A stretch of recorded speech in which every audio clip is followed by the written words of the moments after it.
نشرح لك صدرك ووضعنا عنك وزرك الذي انقض ظهرك ورفعنا لك ذکرك. کیا ہم نے آپ کے لیے آپ کے سینے کو کھول نہیں دیا، انشراح نہیں دے دیا آپ کو، اور آپ پر جو ایک بوجھ پڑا ہوا تھا وہ اٹھا نہیں لیا. الذی انقض ظہرک، جو آپ کی کمر کو دوہرے کیے دے رہا تھا، توڑے دے رہا تھا. ورفعنا لک ذکرک، اور ہم نے آپ کے ذکر کو بلند کر دیا. فإن مع العسر یسرا ان مع العسر یسرا، تو یقیناً مشکل کے ساتھ ہی آسانی ہے، یقیناً مشکل کے ساتھ ہی آسانی ہے.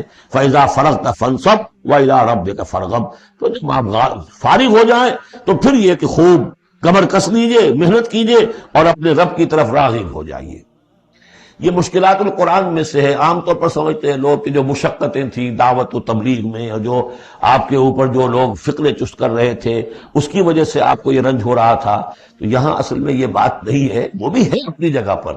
حقیقت میں بات کون سی ہے؟ اور کیونکہ یہ بھی معلوم ہے کہ یہ بالکل ابتدائی زمانے کی صورتیں ہیں، لہذا اس دور میں تو ابھی اس طریقے کا جو ہے کوئی بہت زیادہ پرسیکیوشن بھی نہیں تھی، بہت زیادہ مخالفت بھی نہیں تھی. اس سے کہیں زیادہ بڑے مراحل سے آپ کو گزرنا پڑا ہے.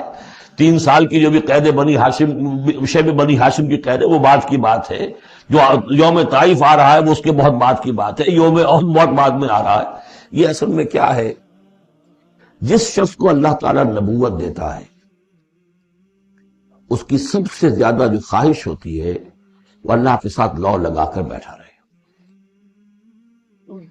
اور رسالت کا فریضہ ایسا ہے کہ جاؤ خلق خدا کو ہدایت کا راستہ دکھاؤ. اب کہاں وہ کیفیت؟ دن ڈھونڈتا ہے پھر وہی فرصت کے رات دن بیٹھے رہے تصور جانا کیے ہوئے.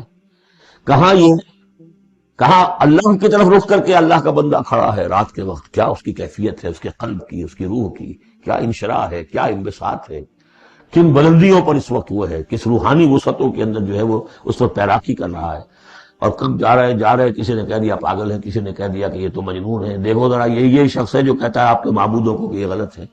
اب اس کا ایک تقدر ہو رہا ہے دل کے اوپر. کہاں وہ کیفیت؟ علامہ اقبال نے اسے لکھا ہے، 4th لیکچر ہے ان کا جو خطبات میں سے. شیخ عبد القدوس گنگوہی رحمۃ اللہ علیہ کا قول دیا ہے. وہ کہیں کسی کیفیت میں بیٹھے ہوئے تھے اسی طرح مراقبے میں، اچانک اقامت کی آواز آ گئی. اب جماعت کھڑی ہو گئی تو وہ آرہن کھڑا ہونا ہے، تو نماز میں تو جانا ہے. تو کہا کیا؟ جھنجلا کر کہا، حضوری سے نکال کر دربانی میں کھڑا کر دیا. اس وقت جس مراقبے کی کیفیت میں میں تھا وہ تو حضوری کی کیفیت مجھے حاصل تھی. اب میں دربانی میں آ گیا ہوں. یہاں پر نماز تو آپ پڑھیں گے تو امام کے پیچھے پڑھیں گے. اس نے کہا اللہ اکبر تو کرنا ہی ہے رکوع، چاہے ابھی آپ کے دل چاہ رہا ہے اور قرآن پڑھا جائے تو کیسے ہوگا؟ تو اس کا حکم ماننا آپ نے. آپ چاہ رہے ہیں سجدے میں پڑے رہے ابھی سر نہ اٹھائیں، لیکن وہ تو کہے گا اللہ اکبر، تو وہ سر آپ نے اٹھانا ہی ہے. تو وہ ایک اور نظام ہے، وہ نظام با جماعت ہے. اس سے ایک جماعت کی تشکیل جو ہے وہ مطلوب ہے. اور ایک ہے انسان کا اپنا روحانی طرف ہو، اس کے کچھ اور تقاضے ہوتے ہیں. تو جیسے حضرت موسیٰ سے کہا گیا ہر دفعہ آپ نے اذهب الى فرعون انه طغى، اور وہ اگر وہیں پر رہتے ڈیرا لگا دیتے، ہر وقت گفتگو ہو رہی ہے، مخاطبہ مکالمہ مل رہا ہے، تو جو لذت اس میں تھی، اس کے اندر جو ہے وہ جو مشقت ہے وہ یہ تھی. رفتہ رفتہ پھر آپ کا مزاج اس کا سوگر ہوا ہے.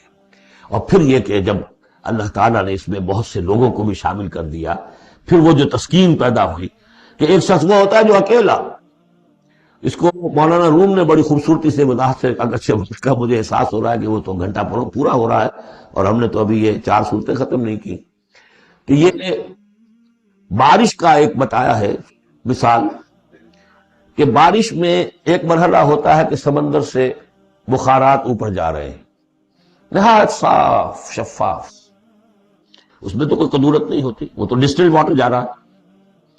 وہ اوپر گیا، پھر وہ گیا، اس نے بارش کی شکل اختیار کی. جب بارش بن کر وہ گرا ہے تو اس نے اب فضا کو بھی دھو دیا، تو فضا کی قدورت اپنے اندر لی نا.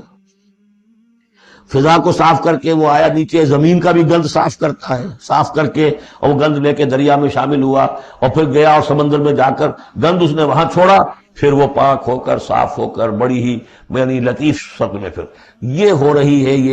یہ ہے ایک سیر الی اللہ، اللہ کی طرف بڑھا جا رہا ہے. رات کو اللہ کا بندہ کھڑا ہے اور اللہ سے مناجات ہو رہی ہے. یہ وہ ہے بخارات کا اوپر اٹھنا، نہایت پاکیزہ لطیف کیفیت.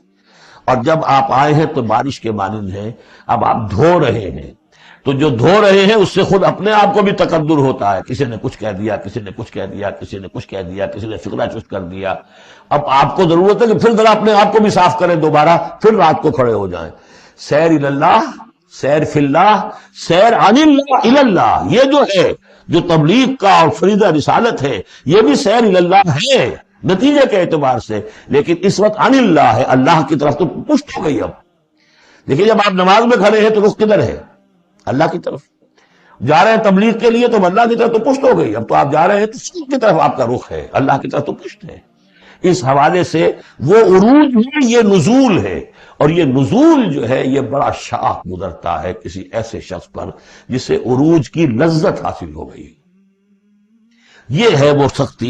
الم نشرح لك صدرك ووضعنا عنك وزرك الذي انقض ظهرك ورفعنا لك ذكرك فان مع العسر يسرا ان مع العسر يسرا فاذا فرغت فانصب.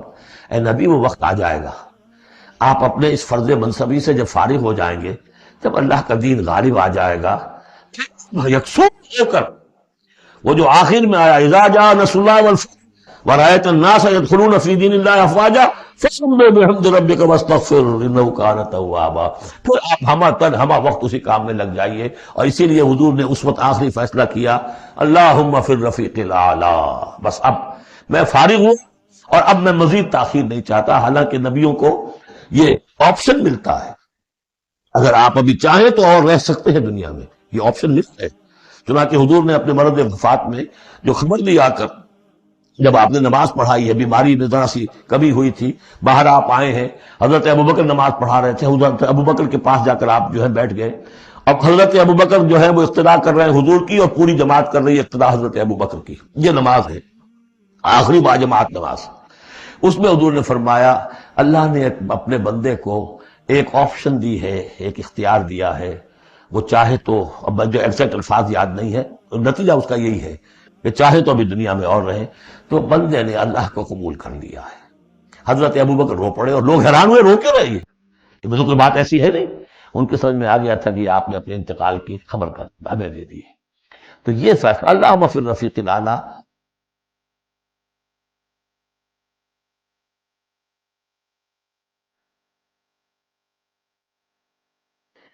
یہ جو شاہ گزر رہا تھا نا، یہ جو دنیا کے اندر معاملہ دعوت و تبلیغ، یہ اس روحانی جو ربط ہوتا ہے اللہ کے ساتھ، اس کے اعتبار سے اس میں رکھنا پڑتا ہے. کہاں وہ کیفیت، کہاں یہ کیفیت. اور اس کی وجہ سے جلدی آپ نے فرمائی، میں سمجھتا ہوں کہ اگر ابھی جو لوگ، یہ اتنا عظیم انقلاب برپا ہوا تھا عرب میں، اور یہ رایت الناس یدخلون فی دین اللہ افواجا، ان کی ابھی بڑی تربیت کی ضرورت تھی. یہ تربیت کے مراحل ابھی ان کے پورے نہیں ہوئے تھے.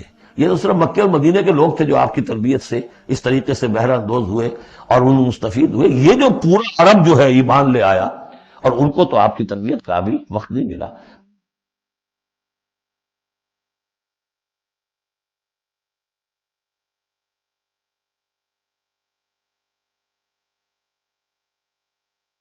بہرحال جب یہ کام ہو چکے گا اے محمد، تو بس پھر آپ ہمہ تن ہمہ وقت اللہ کی طرف متوجہ ہو جائیے.